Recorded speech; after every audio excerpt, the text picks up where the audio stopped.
Well, we got the vet out. This thing looks so cool at this angle. You can really see how wide it is. Got the old front tilting hood. But anyway, I'm going to do a little something with the Corvette. I think I've maybe done one video just talking about the car. But just a refresh. Please ignore how dirty this thing is. It desperately needs a wash. And please ignore the awful used car lot we have out here, including on C3 sitting over there.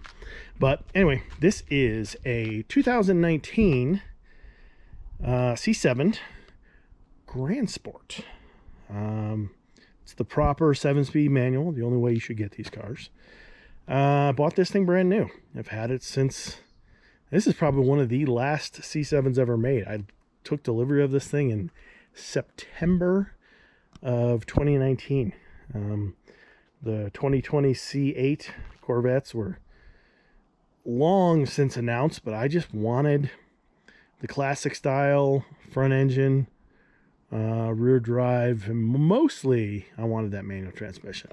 Plus, I think just the wide body with the Grand Sport or the Z06 just looks so cool. So anyway, there's another video I put up talking about this car. I think I put a different video talking about this car, comparing it to a Camaro SS 1LE I had at the time.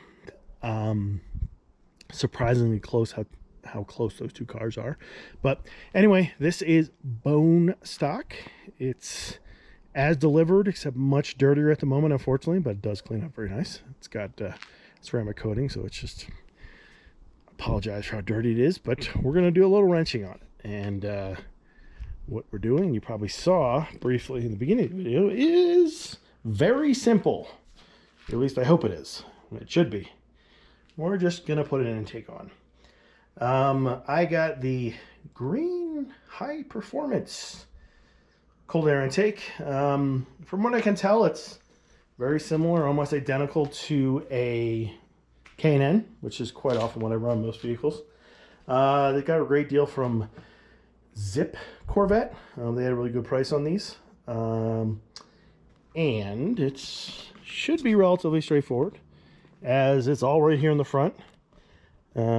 Factory intake tube with all the goofy secondary baffling pieces. That, if anything, that'll be nice to clean that up and get rid of the kind of flexy ribbed connector piece there. And this is where the filter lives. So not quite sure how all this goes, or mounts, dismounts. I'm sure it's a couple bolts, a couple screws. Probably that's it, but who knows? Maybe we have to, probably don't have to take that radiator pass-through thing off.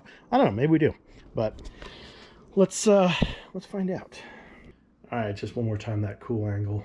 Sorry, it's, as you can tell, I really like the C7 Corvettes.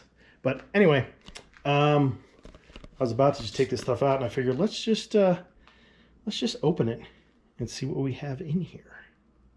Okay, what do we got? I'm gonna guess we have a plastic intake tube. Sorry for doing this one-handed. Pretty basic. This was built in 2016. Interesting. It was molded in November of 2016. But anyway, got the old green filter logo. But this should be pretty simple. What else we got in here? Some tubes, probably for rerouting something. These little rubber pieces for this pretty basic air intake box. And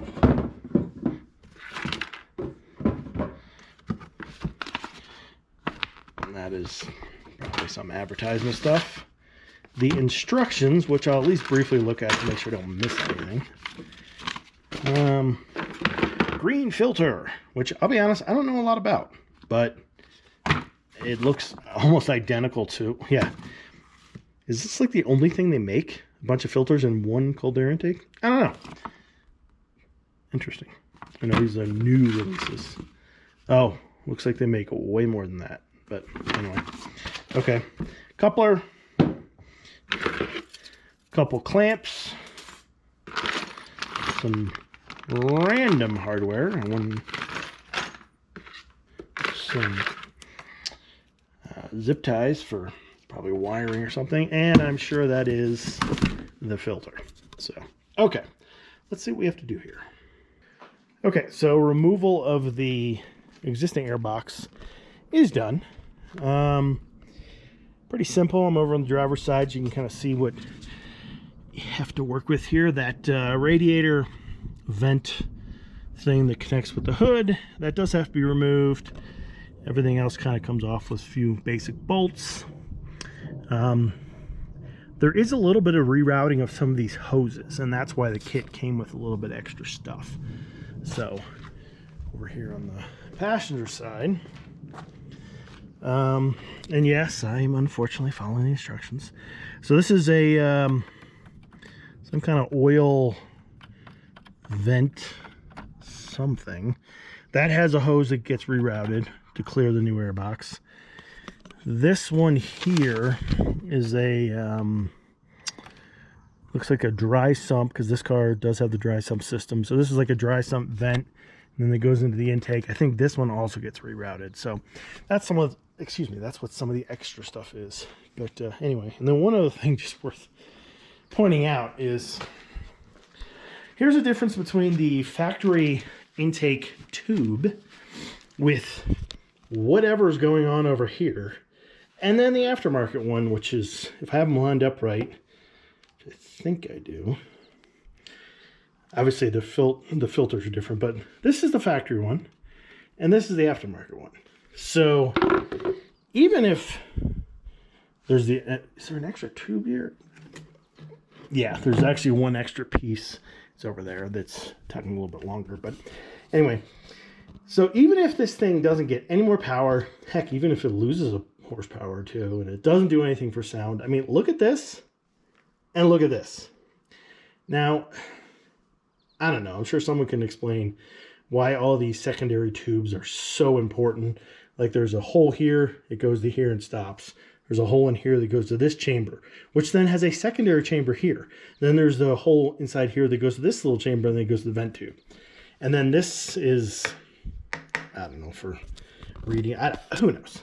But anyway, if even this thing doesn't do anything else, it's going to be easier to clean and maintain a filter, and cleans up all that crap. So, I don't know. I mean, if you look at race cars don't have those crazy contraptions. So, I don't know. So next thing is a little more removal, kind of those hoses. And then I think you just put the new air box in. Okay, one more update here. Installed that, I should probably go from this side here. Installed that vent tube. Runs from the top of the oil tank to, oh wait, no, that's coolant. Sorry. What am I saying here? That is coolant, so runs here and then connects over to a T over here. So that, I think it's just done for a little extra clearance. You could almost probably get away with the factory one, but whatever.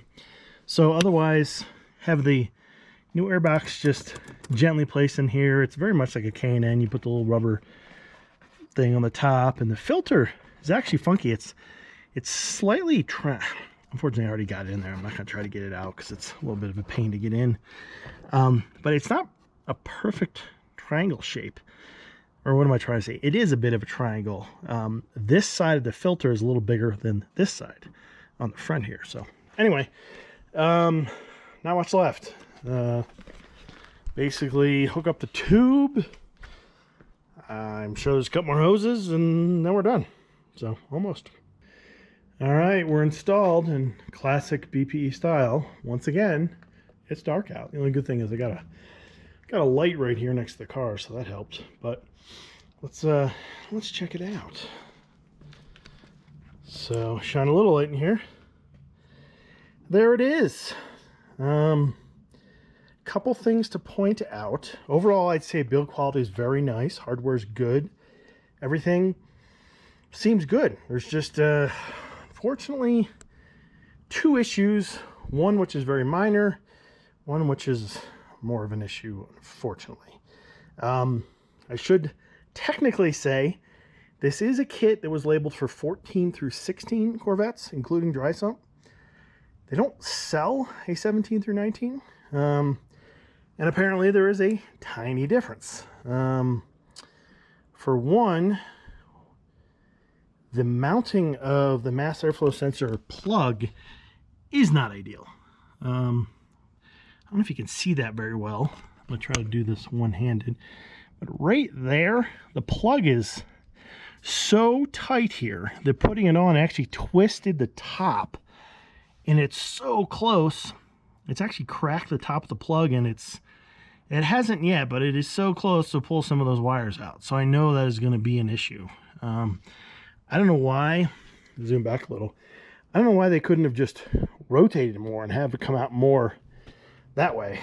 But I don't know, maybe the 14 through 16s are a little different, but anyway, so that is probably going to be an issue. I might have to get a new plug, and then I might have to, gosh, cut these wires and extend by a couple inches. That would be annoying. There's like 9 wires in there, but I don't know. We'll monitor it.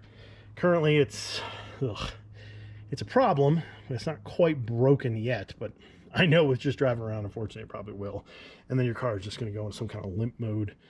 Well, not necessarily limp mode, but it will not run correctly without that. But anyway, the hoses, they're mounted as designed. The coolant overflow hose, no issues, and that goes underneath the tube, and there's the existing hose down there.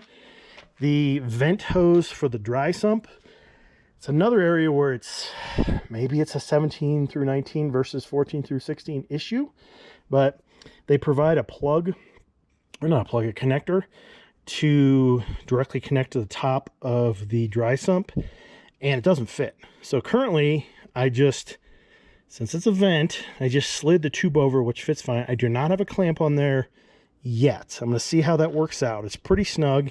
If I do have issues, I will put a clamp on. And same thing down there. You can sort of see underneath the intake tube. Same thing. If it has issues, I'll put a clamp on. But anyway, so overall, quality product. We'll fire the car up in a minute, see what it sounds like. Mass airflow thing, not cool. Maybe it's a factor of the early versus later generation. I didn't think there was a change. And then other issue, which is minor, but a little weird. I put another vent tube on here on the driver's side. It's supposed to connect to this vent tube that goes to the top of the cylinder head, or the valve cover that's underneath the plastic. Well, apparently the newer cars have a separate tube here that runs all the way around and connects somewhere over there. So you don't even need this. So I'll probably put just a rubber little nipple cover thing, whatever you want to call it, on there for now. But I'll probably ultimately unthread this and get a plug to put in there, because that is not needed on the later cars. So anyway, I did not put the little shield thing on yet, just because I want to make sure everything works good before I put that on. But technically, we are done. So overall, the mass airflow sensor plug thing I don't like that. But everything else works fine. And the slight little alteration for maybe the different generation, not a big deal. But I'm not sure what's up with that mass airflow sensor. That's a kind of a big deal. So anyway, let's fire it up and see what it sounds like. Okay, we're in the car. I got it fired up here. I did disconnect the battery, let it, it was disconnected while I was putting in the intake on. Whether or not that really does anything for the computer, who knows, but that's been cycled, or whatever you want to call it. I also got a little, I guess, vacuum tube plug thing, put it on that one driver's side vent connection thing that is not needed. So temporarily, that's fine. I'll eventually just take that off and get whatever that thread, and just get a plug to put on there. So car's still kind of cold. I'm not going to sit here and rev it up a bunch, but let's just see in general. Okay.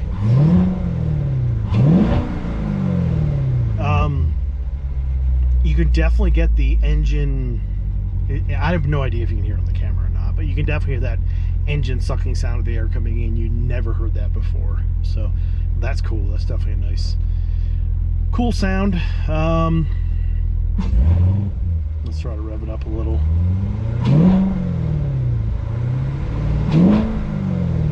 So yeah, I have no idea if you're going to get any engine sounds difference when you're driving. I'll certainly report later after I've been driving with it, but definitely can hear that sucking noise. Now the door's open, the hood's open, but you could never hear that before. So that's pretty cool. Looks cool, just like doing I did that Sonic intake a little while back, pretty recently. Looks cool, sounds cool. And then obviously performance, maybe feel, maybe get a little more power, who knows. But yeah, I think pretty good. All right, the green high performance air filter intake, I'd say overall is pretty good. The dirty car sitting out there. But yeah, it's I guess the only caveat is this kit does say 14 through 16. Mine's a 19, so if you do have the second half generation of the C7, you might have a minor issue with just a couple of the hoses. I don't know about that mass airflow wire situation. Is it just my wire happened to be kind of tight in this car for some random reason? Doubtful. I imagine they're kind of all the same. But that's the only thing that, yeah, that's not good. I mean, that's obviously going to cause an issue. So I fired the car up. No code came on. I actually didn't really drive it yet, but I'll monitor that. I know, unfortunately, it's probably going to cause an issue at some point. So I'll either, I don't know if anybody sells something to extend it, or I'll just have to cut the wires and extend the wires themselves, which I hate doing, especially with factory wiring, but it's not that big of a deal. So anyway, I think that's it. So yeah, another install, super simple, just slightly, you know, a couple tweaks, maybe, because technically was designed for the early car. I don't know, but I think that's it for now. So thanks for watching. We'll see you in the next one.